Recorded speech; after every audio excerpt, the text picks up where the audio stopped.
In this lecture, we will learn about from clause in SQL. The from clause can be simple and it can also be quite complex. The from clause produces a tabular structure. This tabular structure is referred to as the result set or an intermediate result set or an intermediate table of the from clause. If we get the from clause wrong, the SQL statement will always return the wrong results. It's the from clause that produces the tabular structure, the starting set of data on which all other operations in select statement are performed. The from clause is the first clause that the database system looks at when it parses the SQL statement. The from statements can return the result set from one table or more than one table using joins, views, and subqueries. We will learn more about joins, views, and subqueries in separate dedicated section of this course. Let's learn about from clause with some practical examples.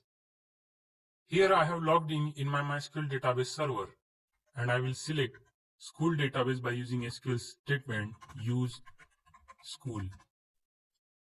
First I will execute SQL statement to return all the columns and data rows from students table by using SQL statement select star from students.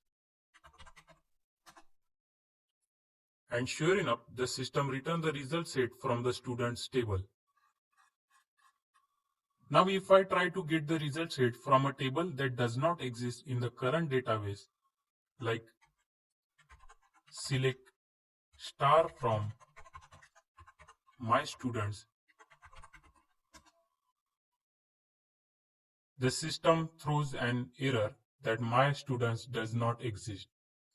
If I try to run another SQL statement like select star from employees, the system again throws the error school.employees does not exist. Here in this SQL statement, the system first processes the from clause and checks if the table name employees exists or is valid. Even though the employees table exists in the company database, as we have selected and working on school database here, the system did not execute the SQL statement. This SQL statement proves that the from clause is the first clause that the database system looks at when it parses the SQL statement.